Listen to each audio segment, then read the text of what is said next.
بسم اللہ الرحمن الرحیم. فما لکم فی المنافقین فئتین واللہ ارکسہم بما کسبوا اتريدون ان تهدوا من اضل اللہ ومن یضلل اللہ فلن تجد له سبیلا. یہ پورا رکوع جو ہے خاص طور سے منافقین کے لیے. منافقوں کے لیے یہ حکم دیا گیا ہے کہ نہ ان سے دوستی کرو، نہ ان سے تعلقات قائم کرو، اور اگر یہ شرارت کرتے ہیں تو جہاں ملے ان کو قتل کر ڈالو. منافق کون؟ مسلمان. قرآن نے ان کو کافر تک کہہ دیا.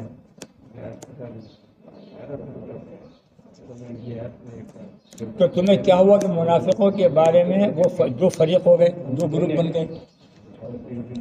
کچھ لوگ جو سچے عقیدے کے لوگ تھے انہوں نے دن کو بائیکاٹ کر دیا.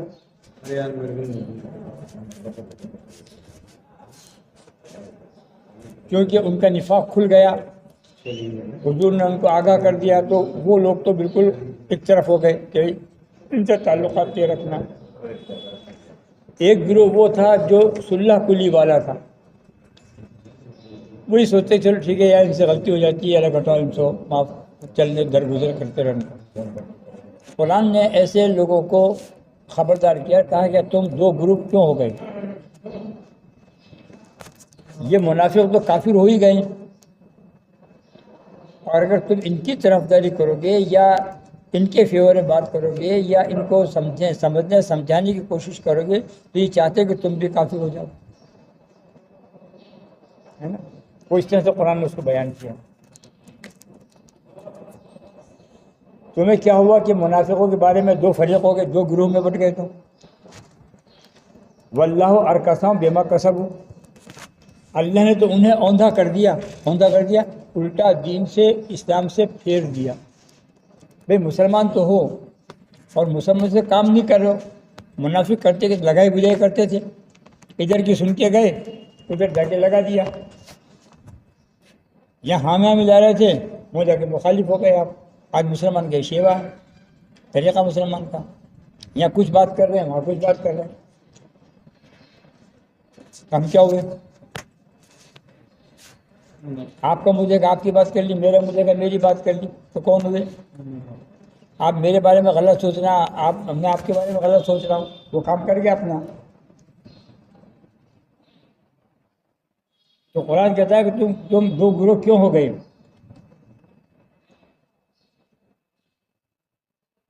اللہ نے ان کو بہکا دیا، الٹا کر دیا ہے، گمراہ کر دیا ہے.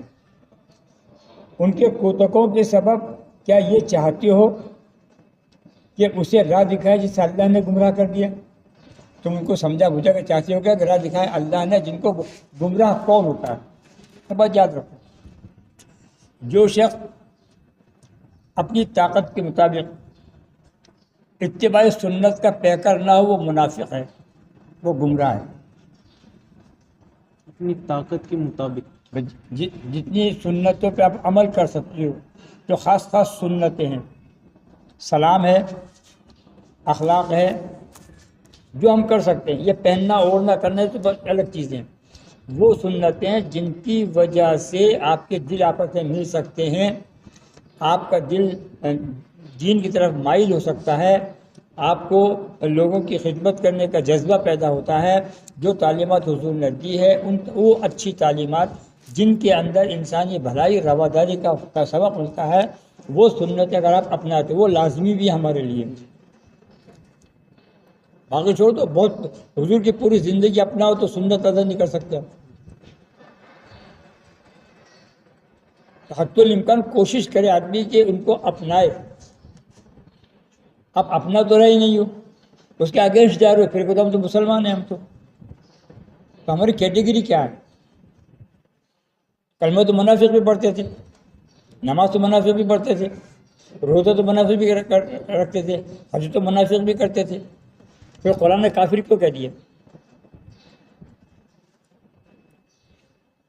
صرف اس لیے کہ حضور پر ان کا مکمل ایمان نہیں تھا. ایمان تو لا چکے تھے لیکن لوگوں کے کہنے سے سننے سے پریشر کے اندر انہوں نے اپنے ایمان کو کمزور کر لیا، ان کے کہنے میں یہودیوں کے ان کے بہکائے ماننا شروع کر دیا۔ تو یہ بیچ کی کڑی ہو گئی۔ وہ بیچ کی کڑی کیا ہو گئی کہ وہ یہاں سے سنتے تھے، وہاں جا کے خبر دیتے تھے، یہ ایک طرح کے جاسوس ہو گئے تھے۔ جب حضور کے زمانے میں ایسا ہو سکتا تو آج کیا ہے؟ اس لیے کہا جا رہا ہے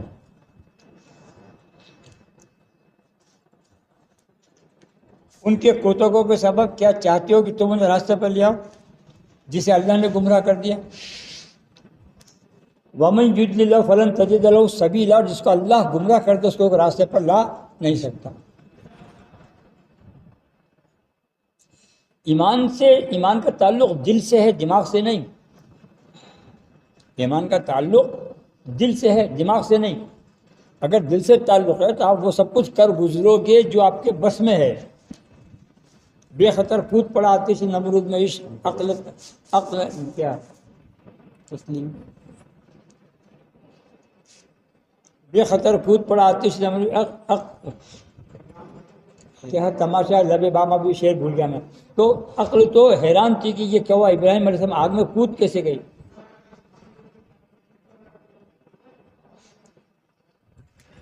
جب جانتے کہ آگ جلا دے گی، مگر خدا کے لیے دل میں اتنا پختہ یقین تھا کہ جس رب پر میں ایمان رکھتا ہوں وہ خدا مجھے اس دشمن کی آگ میں جلنے سے بچا لے گا، یہ ایمان تھا۔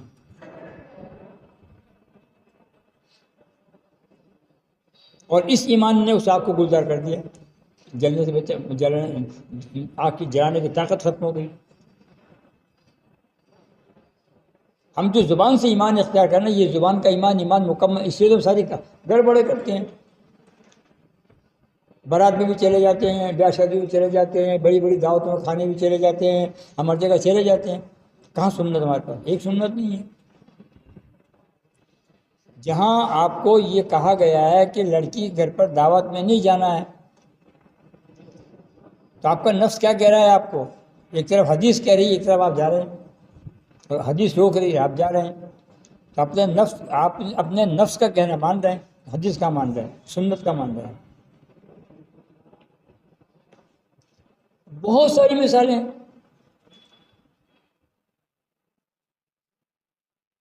یہ ہے کہ جس کو اللہ گمراہ کرتے اس کو آپ ہدایت پہ نہیں رہ سکتے۔ وَدُّوا لَوْ تَكْفُرُونَ كَمَا كَفَرُوا فَتَكُونُونَ سَوَاءً فَلَا تَتَّخِذُوا مِنْهُمْ أَوْلِيَاءَ۔ وہ تو یہ چاہتے ہیں کہ جسے وہ کافر ہو تم کو بھی کافر کر دیں۔ کون کافر ہوئے؟ منافق، تم کو بھی کافر کر دیں، تو ان کو اپنا دوست مت بناؤ۔ حتیٰ یہاجروا فی سبیل اللہ، کب تک؟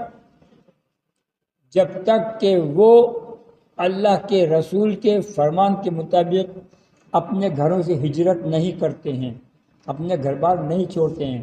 جنگ کا اعلان کیا جائے تو گھروں سے نہیں نکلتے ہیں لبیک کہتے ہوئے۔ نکلنے کے دو طریقے ہوتے ہیں، ایک تو سست رویہ، نکل جائیں گے یار، چلتے ہیں یار، ایک تو سست رویہ۔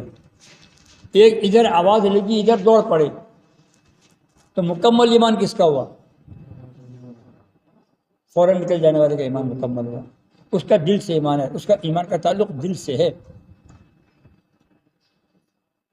اور میں سستی کر رہا ہوں تو میرا ایمان دل سے نہیں ہے، میں دیکھا دیکھی کر پھر کہتا ہے یار لوگ کیا کہیں گے، یہ گھر میں بیٹھے میں جا رہا ہوں تو سستا ہوا اٹھ کر چلے گا اور سب سے پیچھے چلے گا، آگے نہیں جائے گا وہ۔ تو یہ اس وقت تک کافر ہیں، اس وقت تک ان سے دوستی مت کرو، اس وقت ان سے تعلقات قائم نہ کرو، جب تک کہ یہ اس دور کی بات ہے کہ اگر ضرورت پڑ جائے، ہجرت کرنے کا وقت آ جائے، میدان جنگ میں جانے کے لیے گھر بار چھوڑنا پڑ جائے، ان سب کے باوجود بھی اگر وہ نکلنے کے لیے تیار نہیں ہوتے ہیں، گھروں میں بیٹھے رہنا پسند کرتے ہیں، تو اسے تعلقات مت رکھو۔ ہم کیا کر رہے ہیں؟ ایک بندہ کو بتاتے دین کے کام کرنے کے لیے تیار، ایک بتاتے یہاں سے وہاں تک زیارت شریعت کے اندر ہے، عرس کیا؟ عرس زیارت ہی تو ہے۔ آپ آئے کیوں یہاں؟ آپ کی نسبت مزار سے آستانے سے ہے، آپ وہاں جائیے، نظر و نیاز کیجیے، ان کے مراتب کی دعا کیجیے کہ اللہ تعالیٰ ان کے مراتب بلند فرما، یہ تیرے نیک بندے ہیں، اور ان کے طفل ہماری مشکل آسان کر دے، بات ختم ہو جاتی ہے۔ ہم تو اسے سوال کرتے ہیں ان کے درجے بلند کرنے کا اور ہماری پریشانی حل کرنے کا، قبول فرما۔ زیادہ عقیدت کے لیے بیٹھو آپ یہاں، قرآن پڑھو، کلمات پڑھو، اور ثواب نظر کرتے رہو آپ۔ لیکن آپ فوٹوگرافی لے رہے ہیں، گھوم رہے ہیں، پھر رہے ہیں، دوڑ رہے ہیں، نماز کا پتہ نہیں ہے، بھیڑ لگی ہوئی ہے، نماز ہو رہی ہے اور آپ اپنی مستی کر رہے ہیں، کوئی صنعت تھوڑی ہے یہ، تو عمل سے دکھتا ہے کہ آدمی کیا ہے۔ آدمی کا عمل کوڑا، بات ختم ہو جاتی ہے۔ تو کیا ہوا؟ سوان فلا تتخذوا منهم اولیاء حتی یہاجروا، ان سے دوستی مت رکھو حتی یہاجروا فی سبیل اللہ، یہاں تک کہ وہ اللہ کی محبت میں اللہ کے لیے اپنے گھر پر نہ چھوڑ دیں، یعنی اپنے جان کے نذرائیں لے کر میدان میں نہ آ جائیں، اور گھروں کو چاہے کتنی بہار کا موسم کیوں نہ ہو، چاہے کتنی فصل آنے والی کیوں نہ ہو۔ جنگ تبوک میں کیا ہوا تھا؟ یہی تو ہوا تھا، آگے آئے گا اس کا ذکر۔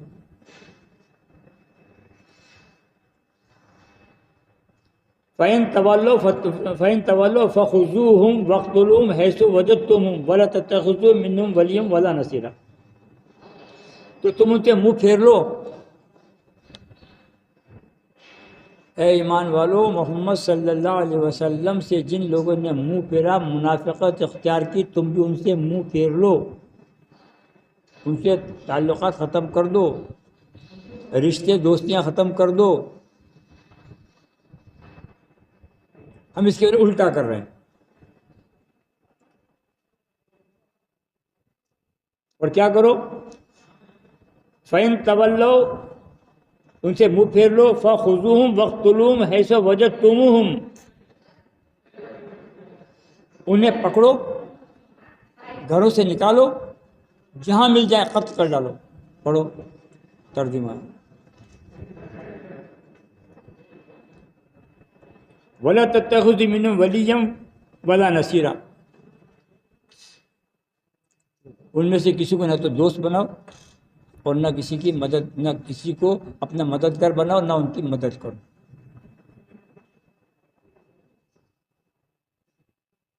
ہمارا ایمان کمزور کیوں ہے؟ اس لیے ہمارا ایمان کمزور ہے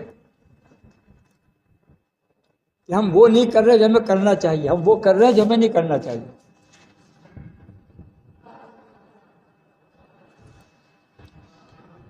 إِلَّا الَّذِينَ يَصِلُونَ إِلَىٰ قَوْمٍ بَيْنَكُمْ وَبَيْنَهُمْ مِيثَاقٌ أَوْ جَاءُوكُمْ حَصِرَتْ صُدُورُهُمْ أَن يُقَاتِلُوكُمْ أَوْ يُقَاتِلُوا قَوْمَهُمْ، اگر تمہارا تعلق ایسی قوم سے ہو جائے جس نے تم سے کوئی سمجھوتا کر رکھا اور وہ تمہارے خلاف لڑتے نہیں ہیں، ان میں لڑنے کی ہمت و طاقت نہیں رہی، تو ان کے خلاف لڑو مت، ان پر ہاتھ مت اٹھاؤ۔ اگر ان کے تمہارے بھی سمجھوتا ہے، وہ دشمن قوم ہے، اگر تمہارے ان کی بھی سمجھوتا ہے تو ان کے پیچھے مت پڑو، جو حالات وہیں چھوڑ دو، اور اگر یہ دیکھ لو کہ ان میں لڑنے کی طاقت نہیں ہے، یہ ہمت ہارے ہوئے لوگ ہیں، تو ان پہ ہاتھ مت اٹھانا، کا وقت ہے کہ وہ حملہ نہ کریں۔ اپنے بچاؤ میں جو تم ہاتھ اٹھا سکتے ہو ویسا ہاتھ اٹھانے کا حکم نہیں ہے۔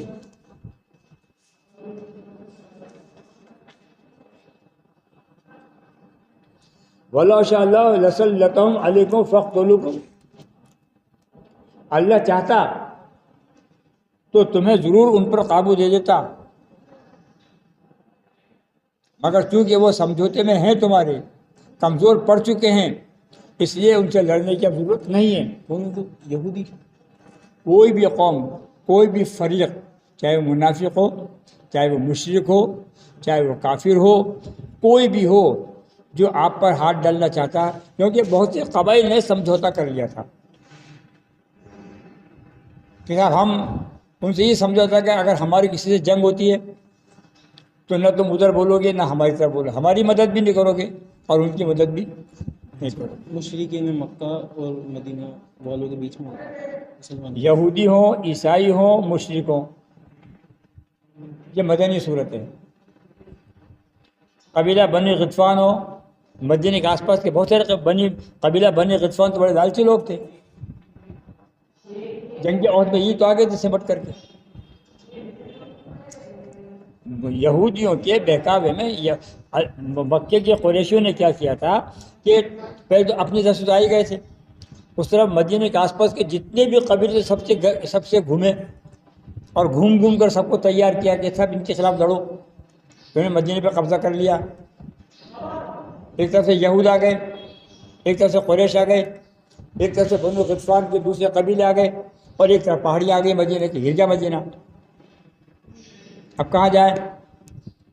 اور بنو غطفان کے قبیلے اس لیے شریک ہو گئے تھے کہ ان سے یہ کہا گیا تھا کہ ہم جنگ جیت لیں گے تو مال غنیمت جو کچھ ملے گا وہ ہم تم کو دیں گے۔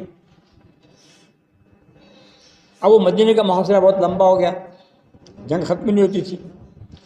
مسلم عورتیں اور بچے جنگ خندق کے موقع، مسلم عورتیں اور بچے بھوک اور پیاس کے بارے پریشان، نہ عورتیں گھروں سے باہر نکل سکتی، نہ بچوں کو دودھ دستیاب ہے، گھر سے آنا جانا عورتوں کا بچوں کا بند ہو گیا، قید ہو کر کے رہ گئے۔ ان حالت کے اندر حضور نے مشورہ کیا، تو حضور نے اپنے مشورے میں ان سے ایک بات کہی کہ بنو غطفان کا قبیلہ جو ہے یہ لالچی ہے، اگر ہم مدینے کی پیداوار کا کچھ حصہ ان کو دے دیتے ہیں تو ان کا پیٹ بھر جائے گا، یہ چلے جائیں گے، ہمارے پاس ایک راستہ کھل جائے گا، تو پھر ہم پلٹ وار کریں گے کہ اگر ہمیں پیچھے ہٹنا بھی پڑے تو پیچھے راستہ کھلا ہوا ہمارا، پہاڑوں کے پیچھے چھپ جائیں گے، بس پھر موقع دے کر پھر ان پر حملہ کریں گے، ابھی سارے بند تھے۔ تو صحابہ کرام نے عرض کیا، یہ تھا ایمان۔ صحابہ نے عرض کیا یا رسول اللہ صلی اللہ علیہ وسلم، ہم نے جب ہم مشرک تھے، کافر تھے، اسلام سے دور تھے، ہدایت ہمارے پاس نہیں تھی، روشنی ہمارے پاس نہیں تھی ہدایت کی، نہ آپ ہمارے بیچ میں تھے، نہ قرآن ہمارے بیچ میں تھا، اس وقت بھی ہم مدینہ کے لوگوں نے اس حالت میں کبھی کسی سمجھوتا نہیں کیا، اور مدینہ کی پیداوار کا خراج ہم نے نہیں دیا۔ آج تو ہم ہدایت یافتہ ہیں، آج تو ہم ایمان لے آئے ہیں، ہم جانیں دے دیں گے لیکن ان کو معاف نہیں کریں گے۔ انہوں نے اسلام کے خلاف خروج کیا ہے، اسلام کو ختم کرنے کے لیے لوگ آئے، نہیں معاف کریں گے۔ آج کی بات ہے، یہ سارے معاملے تھے، سبھی شریک تھے اس کے اندر۔ تو وہ کہا کیا گیا کہ جو حملہ کرے، جو نقصان پہنچائے اس کو اتنے ہی نقصان پہنچاؤ، جو حملہ کرے اس پر ہاتھ اٹھاؤ، اور جو بالکل سرنڈر ہو، طاقت نہ ہو، اس کو مت چھیڑنا، چلا کے کوئی چھیڑ مت کرنا، یا جسے سمجھوتا ہو گیا ہو ان پہ ہاتھ مت چلانا، ان کو چھوڑ دینا۔ آئی بات سمجھ میں؟ اس آیت کا پورا خلاصہ یہ ہے، یہ ترجمہ خالص، اس میں کوئی ایسا ڈسکس والی معاملہ ہے نہیں، لیکن پھر بھی ہو جاتا۔ وَلَوْ شَاءَ اللَّهُ لَسَلَّطَهُمْ عَلَيْكُمْ فَلَا قَاتَلُوكُمْ، اور اللہ چاہتا تو تمہیں ضرور ان پر قابو دے دیتا، تو ان سے لڑتے۔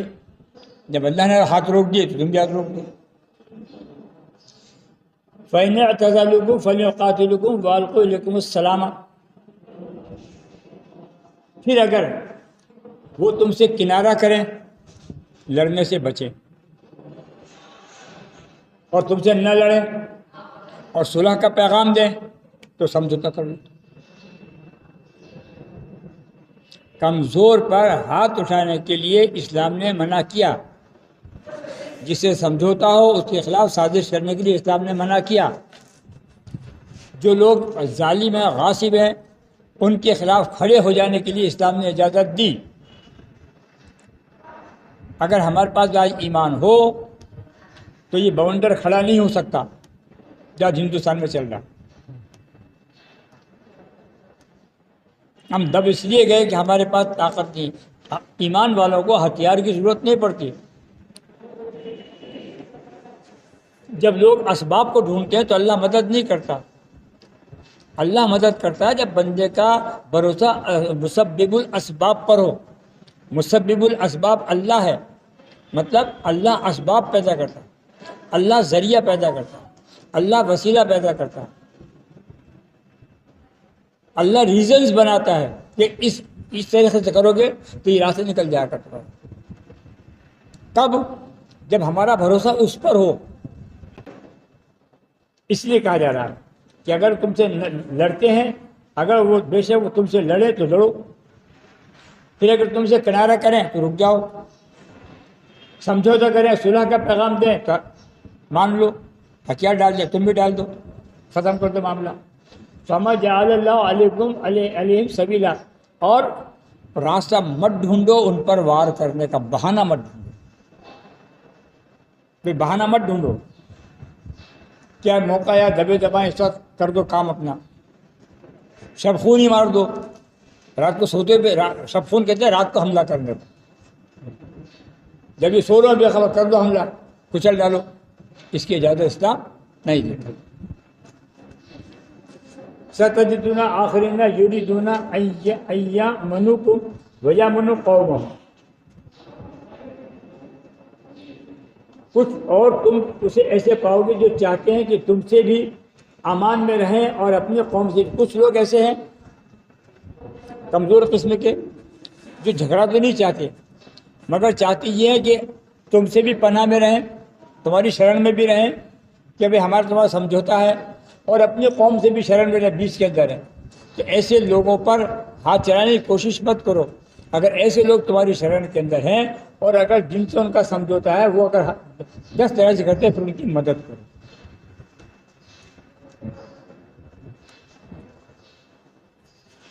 کلما ردوا الی الفتنۃ ارکسوا فیہا، جب کبھی ان کی قوم انہیں فساد کی طرف پھیرے تو اس پر اوندے گرتے ہیں، یعنی اکسا دیتے ہیں تو الٹے جا پڑتے ہیں کہ جو ہوگا دیکھا جائے گا، مرنا مارنا. پھر اگر تم سے کنارہ کریں اور صلح کی گردن ڈالیں تو اپنے ہاتھ نہ روکیں تو انہیں پکڑو. وقتلوہم حیث ثقفتموہم، جہاں ملے ان کو قتل کر ڈالو. وَأُولَٰئِکَ جَعَلْنَا لَكُمْ عَلَيْهِمْ سُلْطَانًا مُبِینًا، اور یہ وہ ہے جن پر اللہ نے تمہیں اختیار دیا.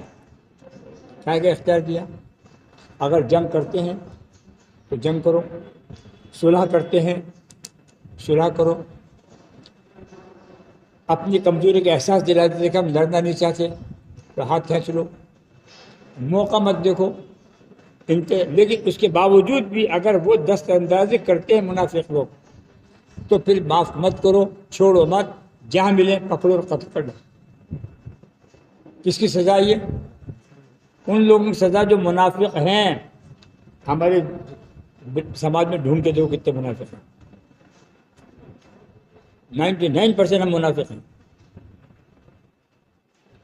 زبان کے ہم سچے نہیں، دل کے ہم سچے نہیں، یقین ہمارا نہیں، ایمان ہمارا کمزور، بے ایمانی ہم کر لیں، غلط مال ہم بیچ دیں اچھا بتا کر. کون سی خوبی ہے ہم میں؟ اپنے فائدے کی جس کو چاہے دوست بنا لیں، اپنا فائدہ نکل جائے دشمن بنا لیں. کون سی خوبی ہے ہم میں؟ ہم کون سی سنت کی بات کرتے ہیں؟ کون سی سنت اپنائیں ہم؟ خالی نمازوں کی سنت رہ گئی، کھانا کھانے کی سنت رہ گئی، کپڑے پہننے کی سنت رہ گئی، پیشاب پخانے جانے آنے کی سنت رہ گئی. یہ رٹا دو سنت ہے آپ خالی، باقی صاف ہے معاملہ. سلام ہم کرتے نہیں تو جو سلام کو جواب نہ دے وہ کون؟ گناہ گار ہوا، پھر منافقت ہو گئی نا کہ تم کو ہوش نہیں ہے. تو یہ ساری چیزیں ہیں کہ منافق کی شرینی. اس لیے قرآن نے کہا ان المنافقین فی الدرک الاسفل من النار، کہ منافق دوزخ کے سب سے نچلے درجے میں ہوں گے. نچلے درجے کا مطلب کیا ہوگا؟ سب سے مشرک، جو مشرک لوگ ہیں، جو کافر لوگ ہیں، ان سے بھی سب سے نچلے درجے میں ہوں گے، ان کے پر مشرک ہوں گے، مجوسی ہوں گے، آتش پرست ہوں گے، یہ سارے شرک کرنے والے لوگ، یہ منافق سے اوپر ہوں گے۔ دوزخ کی بھٹی میں منافق اتنے نیچے درجے میں ہوں گے کہ ان کے اوپر مشرک ہوں گے، ان کے اوپر آتش پرست ہوں گے، ان کے اوپر پارسی ہوں گے، ستارہ پرست ہوں گے، سب ان کے نیچے۔ کیوں؟ ان المنافقین فی الدرک الاسفل من النار، سب سے دوزخ کے سب سے نچلے طبقے میں۔ کیوں؟ اس پہ غور کرو، اس کی وجہ کیا؟ اس لیے کہ جس نبی پر تم ایمان لائے، جس نبی کے ذریعے تم کو قرآن ملا، لوگوں کے کہنے میں آ کر تم نے اپنا ایمان کمزور کیا، اور ہمارے بیچ جو مشورے ہوتے تھے وہ مشورے تم یہاں سن کر ان کے پیچھے کے بتا دیتے تھے۔ تو مسلمان کا اعلان کرنے کے بعد تم نے کفر اختیار کیا، مسلمان ہو کر منافق ہوئے، منافق کو قرآن نے کافر کہا ہے، تو ایمان لا کر منافقت کا روپ اختیار کر کے، منافقت کا چولا پہن کر کے تم جو کافر ہوئے، یہ اس کی دوہری سزا ہے تمہاری، کہ اگر ایمان نہ لاتے تو اکیلا سزا نہ لا کر مرتے تو اکیلا ثواب تھا، ایمان لا کر کفری انداز اختیار کیا، یہ ڈبل آزاد، دنیا میں بھی ذلت ہے اس کی اور آخرت میں بھی ذلت ہے۔ دنیا میں ذلت کیا ہے؟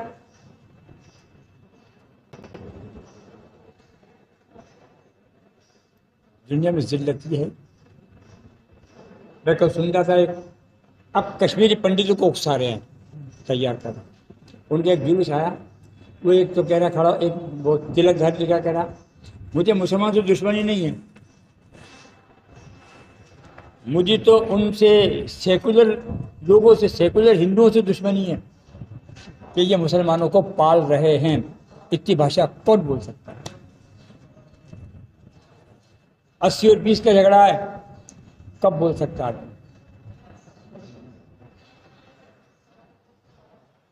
یہ حوصلہ ان کو اس وقت ہوگا، اور ہمارا ایمان اتنا کمزور اس وقت ہوگا جب ہم میں نفاق ہوگا، ہم منافقت کے راستے پہ جا رہے ہیں،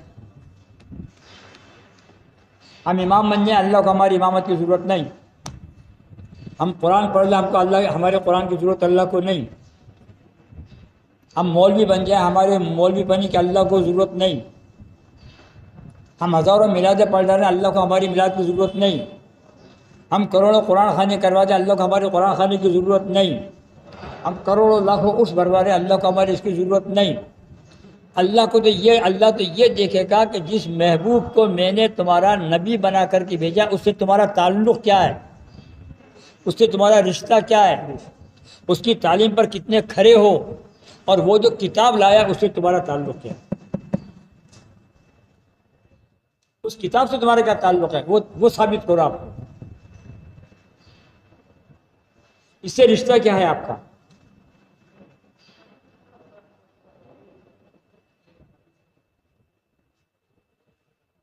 حدیث ہے نا، حضور نے فرمایا کہ یہ اللہ کی وہ رسی ہے کہ اس کے ایک سرا اللہ کے ہاتھ میں، ایک سرا تمہارے ہاتھ میں ہے،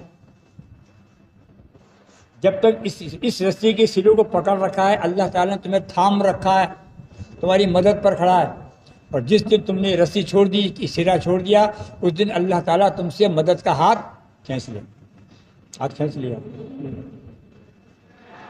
یہ بات نہ ہمارے سمجھ میں آ رہی ہے، نہ ہمارے بڑے بڑے جید علماؤں کی سمجھ میں آ رہی ہے، نہ دانشوروں کی سمجھ میں آ رہی ہے، نہ مفکروں کی سمجھ میں آ رہی ہے، کسی کے سمجھ میں نہیں آ رہی یہ بات، ہماری کسی کے سمجھ میں نہیں آ رہی،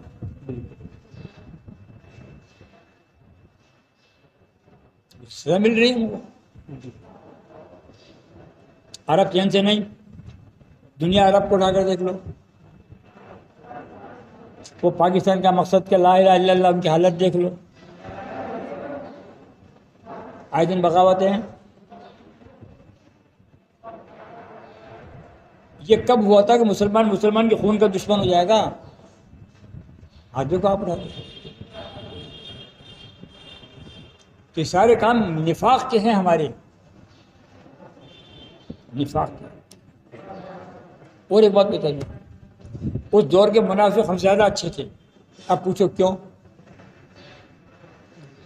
اس لیے کہ وہ جو بھی کام کرتے تھے چوری چھپ کے کرتے تھے. یہاں کا سنا وہ جا کے لگا دیا. اللہ تعالیٰ حضور تو وہی کرتا تھا نا، کام تو چوری سے کر رہے تھے نا وہ.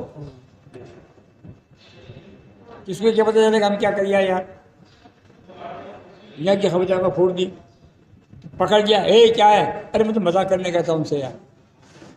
وہاں جا کے یہاں کچھ کہہ رہا ہے، وہاں جا کے کچھ کر رہا. ان کے دل میں ڈر تو تھا نا، کھل کے سامنے آتے تو نہیں تھے نا، ہم تو کھلے ہوئے سامنے ہوتے تھے. یہ چیزیں ہیں یہ پوری. اس کے بعد وہ لوگوں سے منافقت بھی ہوگا میرے خیال سے، ابھی مجھے پتہ نہیں، مجھے پتہ چلے گا. تو یہ چیزیں ہیں.